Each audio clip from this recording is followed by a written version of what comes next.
It's Fuck Yeah Friday. Fuck yeah! Get ready for some wins.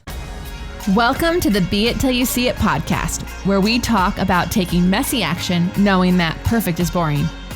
I'm Lesley Logan, Pilates instructor and fitness business coach. I've trained thousands of people around the world, and the number one thing I see stopping people from achieving anything is self-doubt. My friends, action brings clarity, and it's the antidote to fear. Each week, my guests will bring bold, executable, intrinsic, and targeted steps that you can use to put yourself first and be it till you see it. It's a practice, not a perfect. Let's get started. Hi, Be It Babe. Happy FYF. Happy last Friday of April. Here we are. We did it. We made it. We're here. You did it. I've a great win to share with you, and I've got wins of yours to share, and I've got something that's really inspiring, and this fucking blew my mind. Okay, here we go.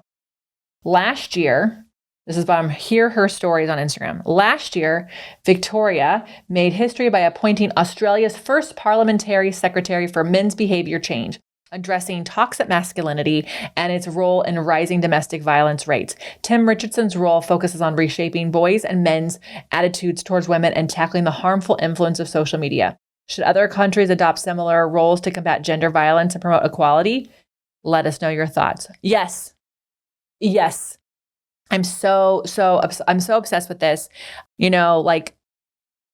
We have had some epic guests on this podcast to talk about healthy masculinity and relationships and communication. And I know everyone listening to this, my few good men, we're not talking about you. And I just love that a country saw there's a rise in domestic violence and what's happened on social media, and they're doing something to change it. And it's not going to change overnight. This is years in the making. But we got to start somewhere educating people that this is not a competition. People of a different gender or a different color than you are not your competition. And people who are different than you are not making the world a worse place. They're making the world a better place. And so we've got to get out of this fear-based mindset. And I think that this is just a really cool thing that a country is doing. So way to go, Australia. You win. I wish that was happening here, but maybe it'll happen other places, and eventually that will help here. So anyways, all right, your wins. There we go.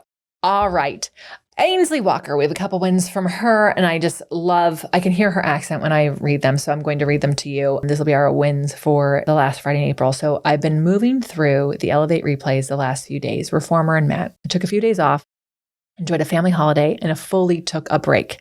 And I'm watching the faces on the screen, and I realize we are no longer them.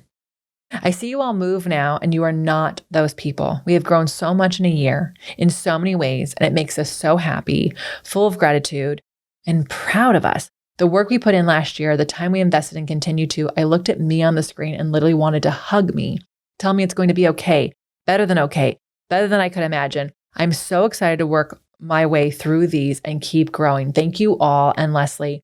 Happy New Year and incredible people. Thank you all for being here and supporting me and each other. I'm also so excited to meet more of you this year in Las Vegas. And she had another win later on, which is I took a full break to the beautiful Maldives, where there was a small empty gym studio, and I did my own mat practice every morning at 6 a.m. I did it every day, then walked on the beach, saw the sunrise, and then joined the family at breakfast. I saw every sunrise and sunset, and time seemed to be plentiful. It gave me space to reflect on what an incredible year I'd had, and none of it I knew of before. So thank you for Pilates and all it is gifting me. I embrace the rain again, and I now feel ready for this year. And I'm so grateful for this rest without fear and knowing I'm still getting paid. I start back tomorrow teaching. My first class is mat. I'm excited because my daily practice, it's in my body. And I traveled for this year, took me to Las Vegas, Philly, Morocco, Cambodia, Maldives. I completed Elevate. Clients kept coming with full classes. I got stronger physically and mentally. Relationships mended and evolved by me setting boundaries, talking honestly and unapologetically. It was incredible. Thank you, thank you, thank you. Well, Ainsley, thank you. I want to share only yours today because one, you're such a beautiful writer, but two, I've said this before, I said to people when I talk about Ainsley, I love the way she sees the world.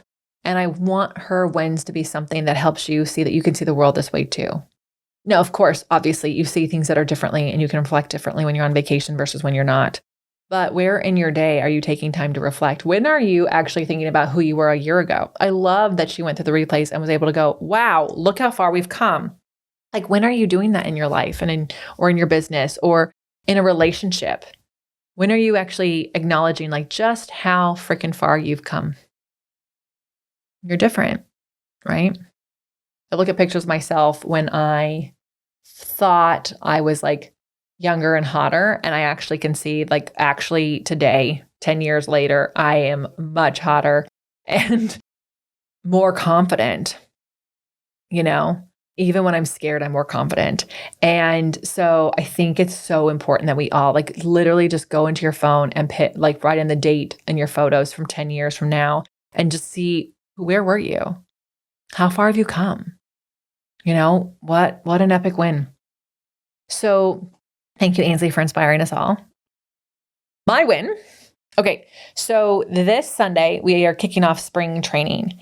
And my win is the team's win. We have, we did surveys more than 6 months ago. We came up with the idea and tossed it around and percolated on it. And we worked on it. So many people on our team have worked on it, not only the 7 OPC teachers, but also like a good 10 people on the team, because there's people who made the images and people did the copywriting, people did the value statements, and then I wrote the emails, and then my assistant made sure I had time in my schedule. And so we kick it off on Sunday, and I'm just so proud of the work that we did. Now, in this moment that I'm recording, I don't know if we are surpassing our goals or not. I won't know that until after May 3rd. But in this moment on this day, what I am celebrating is like the team and we all worked together as if we had hit this goal. And I share that with you because, I had a coach say on all the goals he's had in the last 6 years, he's missed most of them, but he's successful because he worked like a person who could meet those goals. And so what does that mean? It means like, let's say you have a goal to run a marathon and have a PR. And let's say you actually, work a training program, you fuel correctly, you sleep correctly, do all the things, and you run the marathon, but you don't PR. Is that a failure? No fucking way, because you actually did the things that would have PR'd you. Maybe you had a headwind, right? But if you sign up for a marathon, you want to PR, and then you like postpone some of the long days and you didn't do the sprint runs, and then you didn't fuel well. And of course you didn't hit a PR. Well, that would be the failure and not even a failure, it would just be feedback. Like you didn't act like the runner who could PR. You didn't do the things that a runner who would PR would do, right? So what I would just say is like, please notice if you miss a goal by whatever the numbers are, but you did all the things that could have done it, that's a win. Always. It's always successful. So I'm so proud of my team and all that we've done and accomplished together. And I'm so excited for the impact that spring training is going to make. And you can join it, opc.me/events, because there's replays. So it's pretty awesome. All right. Your mantra. Just because I feel it doesn't mean I need to carry it with me. Just because I feel it doesn't mean I need to carry it with me. Just because I feel it doesn't mean I need to carry it with me. What are you going to let go of right now? You're amazing. Thank you so much. And until next time, be it till you see it. That's all I got for this episode of the Be It Till You See It podcast. One thing that would help both myself and future listeners is for you to rate the show and leave a review. And follow or subscribe for free wherever you listen to your podcast. Also, make sure to introduce yourself over at the Be It Pod on Instagram. I would love to know more about you. Share this episode with whoever you think needs to hear it. Help us and others be it till you see it. Have an awesome day.